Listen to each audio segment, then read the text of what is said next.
स्वागत है दोस्तों आप लोगों का मेरे चैनल सिंग्स क्लासेस में।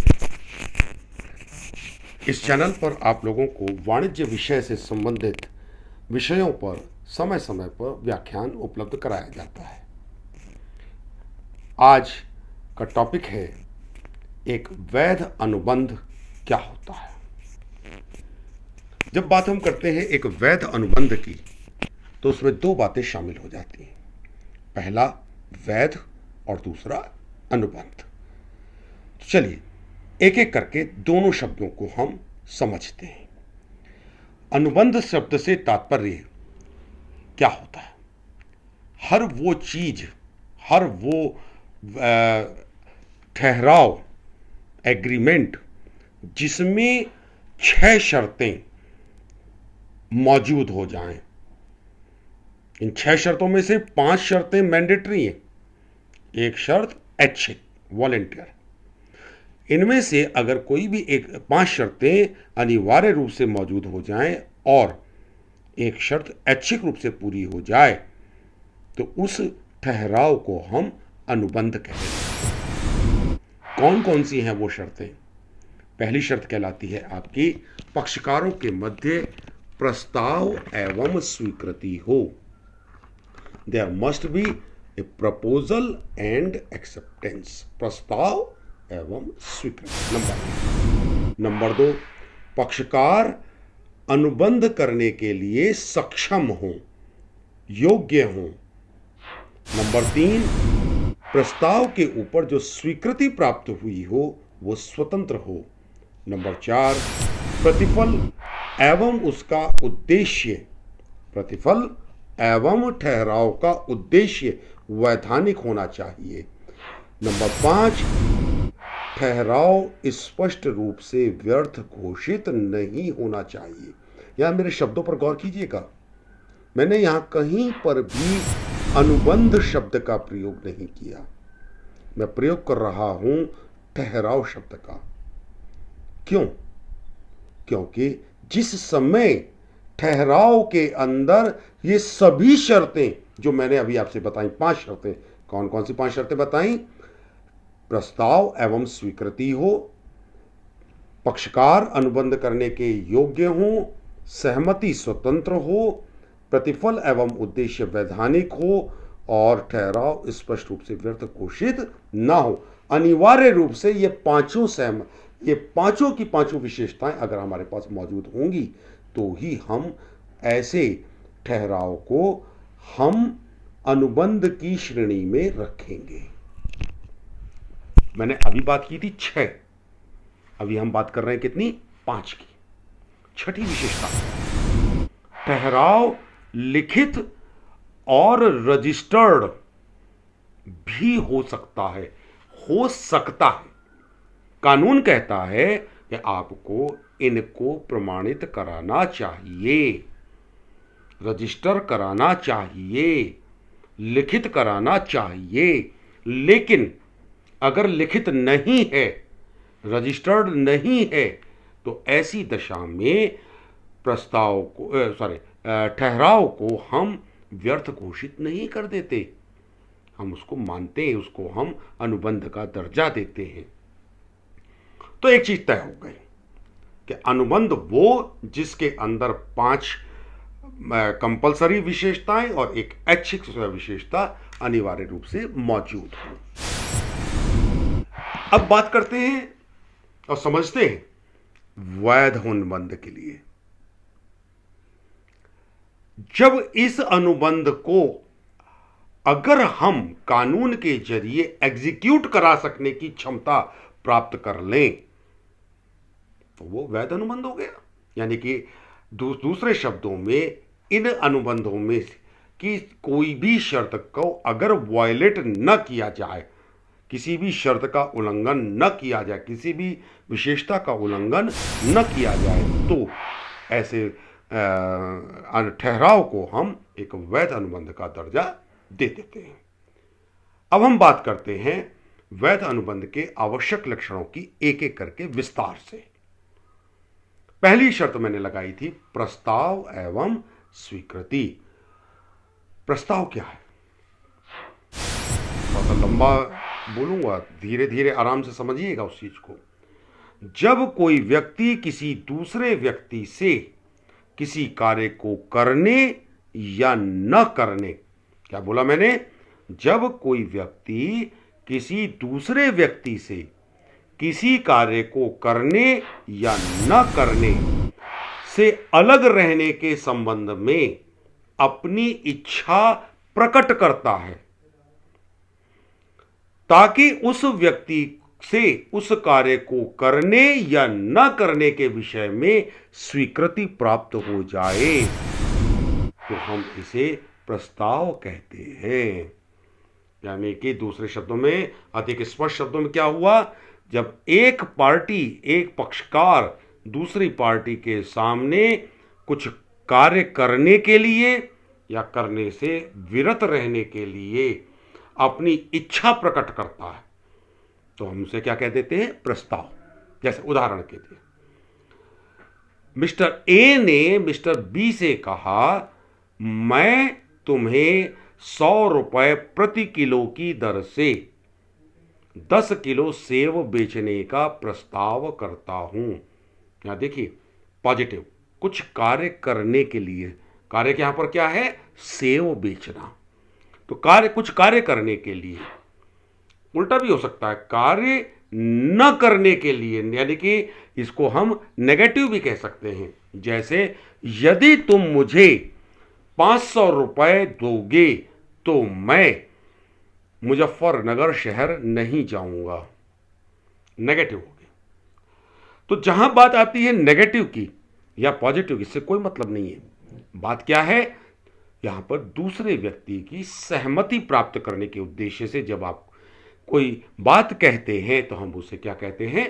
पक्षकार। यानी कि प्रस्ताव के अंदर कुछ बातें निश्चित रूप से आ गई। पहला, 2 पक्षकार होने चाहिए।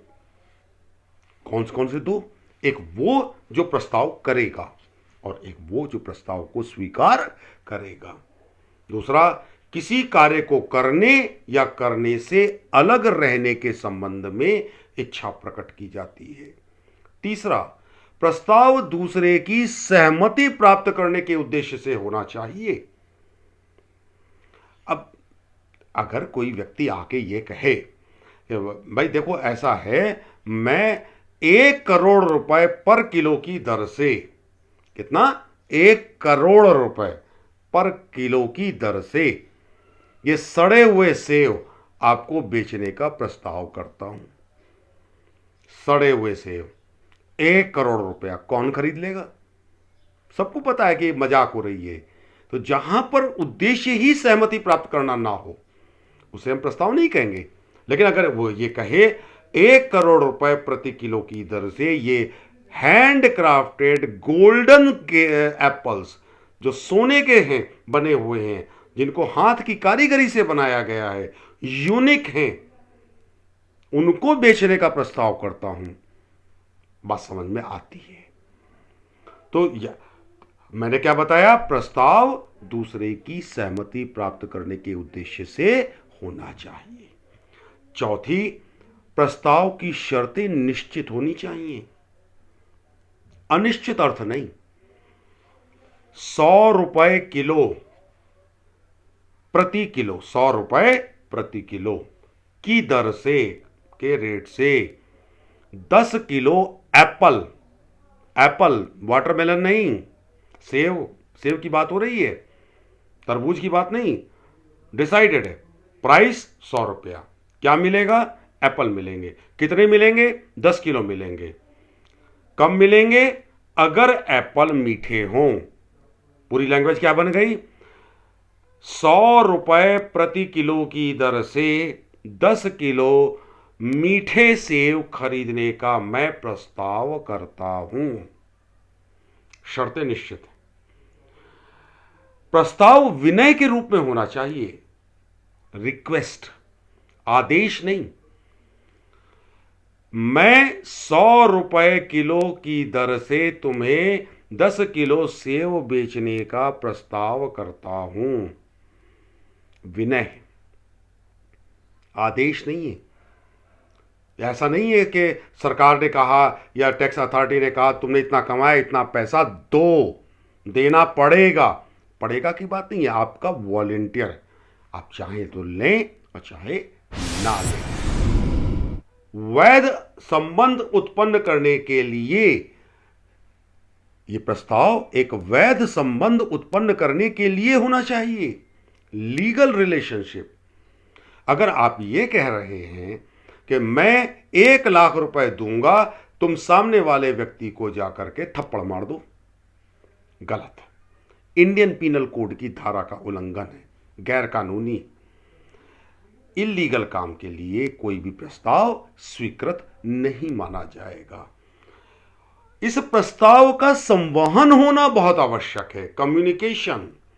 आपने जो बात कही वो दूसरे व्यक्ति तक पहुंच जानी चाहिए, तब हम कहेंगे प्रस्ताव का संवहन हो गया, और तभी हम उसे प्रस्ताव मानेंगे। अपने मन में अगर आप कह रहे हैं मैं 10 किलो सेव 100 रुपए प्रति किलो की भाव से खरीद लेता, अरे उसे बताओ तो सामने वाले को कि आप खरीदने में इंटरेस्टेड हैं। अगर बता देंगे तो हो जाएगा, संवहन हो जाएगा। प्रस्ताव का निमंत्रण प्रस्ताव नहीं कहलाता।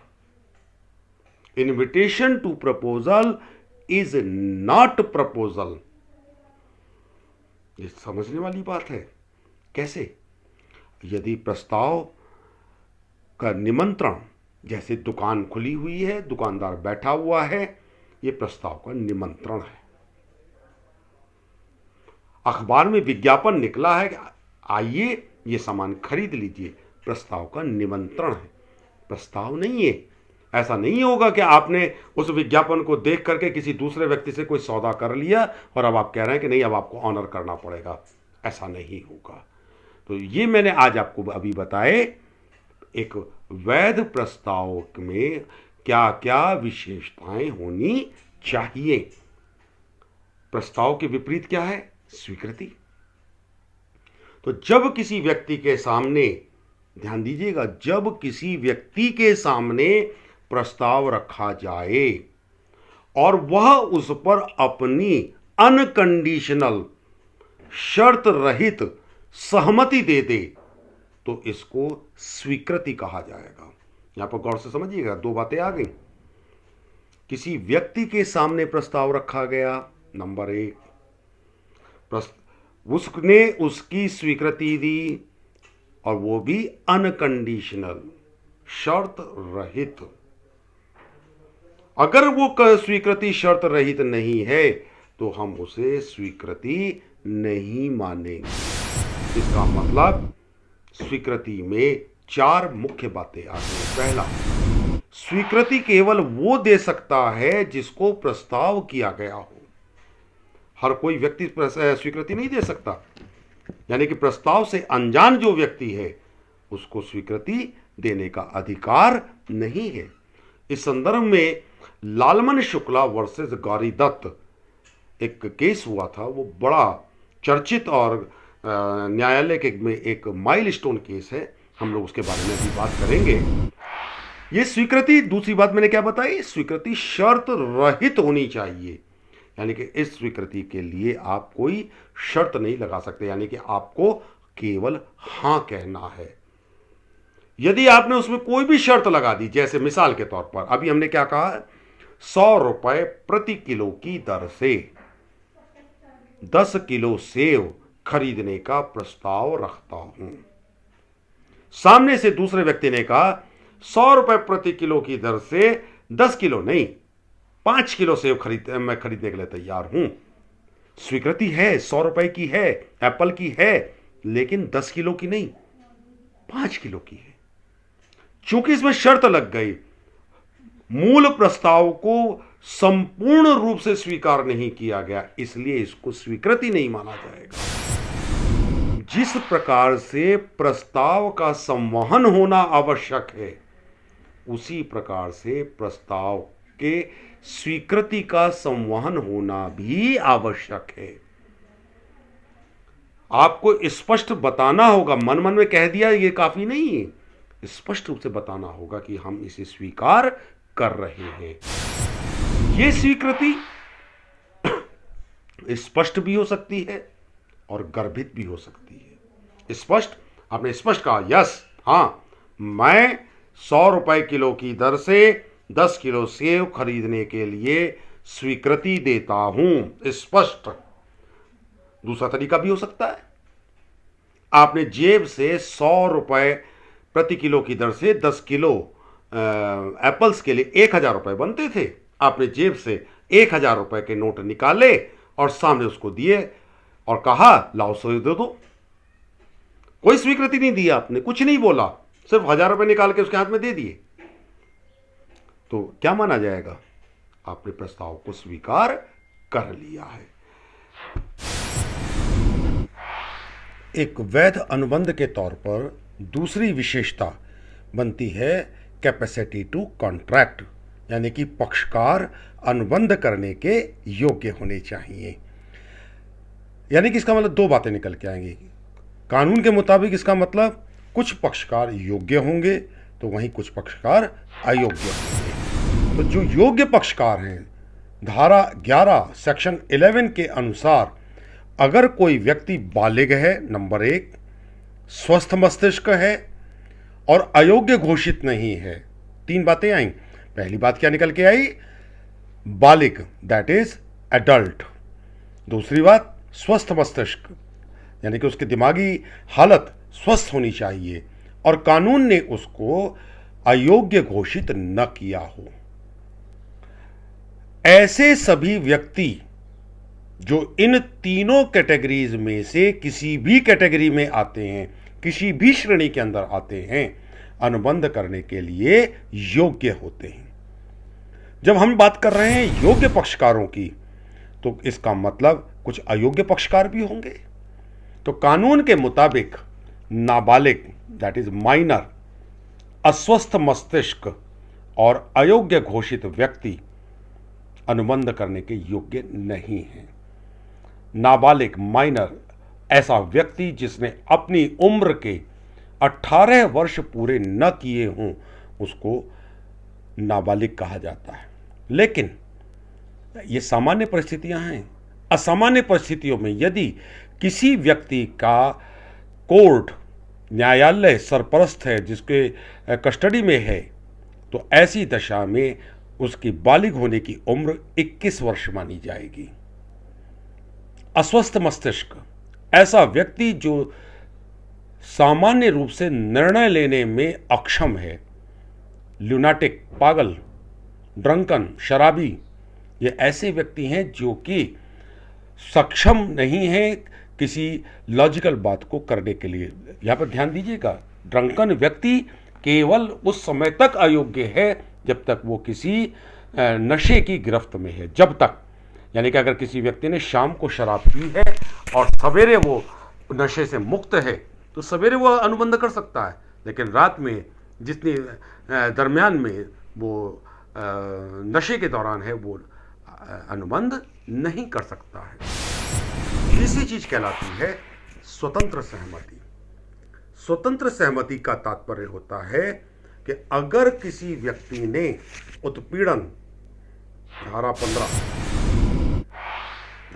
15 सेक्शन 15, उत्पीड़न, कोएरिशन या अनड्यू इन्फ्लुएंस, अनुचित प्रभाव, सेक्शन 16, कपट, सेक्शन 17, मिसरिप्रेजेंटेशन, सेक्शन 18 या मिस्टेक, सेक्शन 20 to 22, धारा 20 से 22, सेक्शन 20 to 22, धारा 20 से धारा 22, 5 चीजें हो गई। उत्पीड़न, अनुचित प्रभाव, कपट, मिथ्या वर्णन, गलती। अगर इनमें से किसी भी चीज का प्रभाव व्यक्ति की सहमति के ऊपर है तो उस व्यक्ति की सहमति को स्वतंत्र नहीं माना जाएगा। कोएरिशन मतलब उत्पीड़न करना, कोई भी ऐसा काम करना या करने की धमकी देना जो कि भारतीय दंड संहिता की किसी भी धारा का उल्लंघन करती हो, एनी सेक्शन, कोएरिशन। या अनुचित प्रभाव, अनड्यू इन्फ्लुएंस, यानी कि जहां दोनों पक्षकारों में से कोई एक पक्षकार इस स्थिति में होता है कि अपनी इच्छा को दूसरे व्यक्ति की इच्छा से बदल सके। जैसे एक पिता यदि अपने पुत्र को कोई कार्य करने के लिए कहता है तो भले ही पुत्र उस कार्य को न करना चाहे, बावजूद इसके वो उस कार्य को करने के लिए बाध्य होगा। ये भारतीय परंपरा है। बाध्य का मतलब यहां ये नहीं है कि उसको कोई डंडा दिखाएगा, लेकिन भारतीय संस्कृति में पुत्र पिता के विरुद्ध आमतौर से नहीं जाता। कपट, सच को झूठ बोल करके या झूठ को सच बोल करके कोई स्वीकृति अगर प्राप्त की गई है, कपट से प्रेरित मानी जाएगी। मिथ्या वर्णन, मिसरिप्रेजेंटेशन, धोखा देने के उद्देश्य से अगर कोई झूठ बोला गया है तो वो मतलब जैसे धोखा देने के उद्देश्य से कोई निश्चयात्मक कथन, कर्तव्य भंग या अज्ञानतावश गलती कर देना मिथ्या वर्णन है। अज्ञानता, यहां पर मिथ्या वर्णन में मुख्य चीज क्या है? अज्ञानता। अगर जानते बूझते किया है, नोइंगली किया है, तो यह कपट है। लेकिन अगर अननोइंगली हो गया है तो वो क्या है? मिथ्या वर्णन, मिस्टेक। अगर कोई पक्षकार देश में प्रचलित नियमों के विरुद्ध, नियमों के संबंध में गैर जानकारी के कारण, प्रचलित नियमों के संबंध में गैर जानकारी के कारण कोई गलती करता है तो इसे माफ नहीं किया जा सकता, क्योंकि कानून की गलती अक्षम्य है। यदि गलती अनुबंध के किसी तथ्य के संबंध में हो जाती है तो अनुबंध को व्यर्थ मान लिया जाएगा, वॉइड मान लिया जाएगा। याद रखिएगा, ignorance of law is no excuse. कानून के प्रति अज्ञानता कोई अक्षम्य नहीं है। लेकिन अगर ऐसा गलती के कारण कोई अनुबंध हो जाता है या कोई कॉन्ट्रैक्ट में हम एंटर करते हैं तो उसको हम नल एंड वॉइड मान लेते हैं। तो 3 बातें बता चुका हूं मैं। पहली विशेषता क्या बताई मैंने? प्रस्ताव एवं स्वीकृति, पहली विशेषता। दूसरी विशेषता मैंने आपको बताई कि पक्षकार अनुबंध करने के योग्य होने चाहिए। तीसरी मैंने आपको विशेषता बताई स्वतंत्र सहमति। चौथी विशेषता मैंने आपको बताई लॉफुल कंसीडरेशन, वैधानिक प्रतिफल। तो प्रतिफल क्या होता है?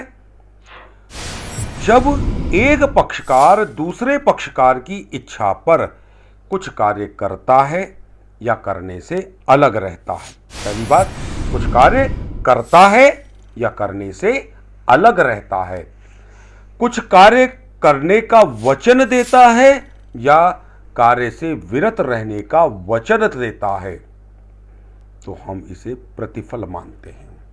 यहां पर गौर कीजिएगा, करना या वचन देना, भविष्य में दोनों बातें हो सकती हैं, आज भी और कल भी। तो वर्तमान और भविष्य प्रतिफल दोनों दशाओं में हो सकता है। इस प्रतिफल का भारतीय दंड संहिता की किसी भी धारा का उल्लंघन नहीं करना चाहिए।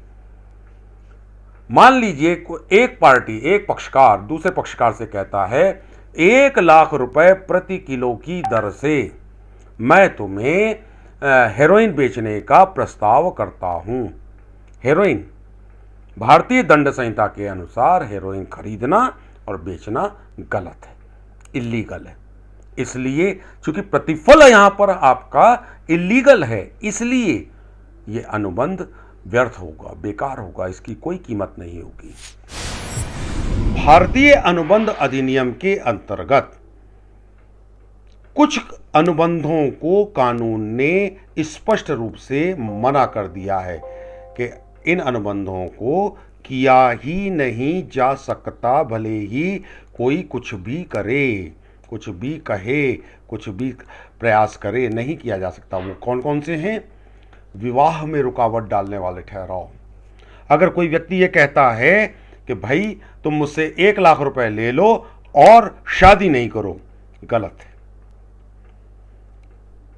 भारतीय अनुबंध अधिनियम, इंडियन कॉन्ट्रैक्ट एक्ट कहता है विवाह में रुकावट डालने वाले ठहराव, agreements in restaurant of marriage, agreements in restaurant of trade, व्यापार में रुकावट डालने वाले ठहराव, agreements in restaurant of legal proceedings, वैधानिक कार्यवाही में रुकावट डालने वाले ठहराव, बाजी लगाने के ठहराव, agreements by way of wages and असंभव कार्य के ठहराव यानी कि इम्पॉसिबल एक्ट्स, ये वो ठहराव हैं जिनको कानूनी रूप से प्रवर्तनीय नहीं कराया जा सकता।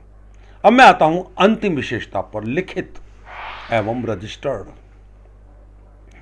भारतीय अनुबंध अधिनियम के अनुसार यह जरूरी नहीं है कि अनुबंध लिखित में ही हो, किंतु किसी अन्य अधिनियम के अंतर्गत यदि ऐसा करना आवश्यक है तो यह लिखित, रजिस्टर्ड एवं साक्षी द्वारा प्रमाणित होना चाहिए। यानी कि गौर कीजिए, अनुबंध अधिनियम इस मामले में लीनियंट है, कहता है कोई बात नहीं, लेकिन अगर साथ में कोई और एक्ट भी आ गया, जैसे मिसाल के तौर पर जब आप कोई जमीन खरीदते हैं तो एक अनुबंध करते हैं कि मैं 1 करोड़ रुपए में तुम्हारी जमीन खरीदता हूं, यहां तक कोई दिक्कत नहीं है, लेकिन चूंकि उसकी रजिस्ट्री भी करानी है, बैनामा, लिखित, रजिस्टर्ड, साक्षी आवश्यक हैं, तो इसलिए इनकी आवश्यकता होगी। तो अनुबंध अधिनियम क्या कहता है? अनुबंध अधिनियम कहता है कि इसको लिखित एवं रजिस्टर्ड होना आवश्यक नहीं है, लेकिन हो जाए तो अच्छा होता है। तो आज हम लोगों ने पढ़ा, समझा एक वैध अनुबंध के क्या क्या लक्षण होते हैं। अगर किसी एग्रीमेंट में, ठहराव में ये सभी लक्षण अनिवार्य रूप से मौजूद हैं तो हम निश्चित तौर पर यह कह सकते हैं कि ये अनुबंध, ये ठहराव आपका अनुबंध है।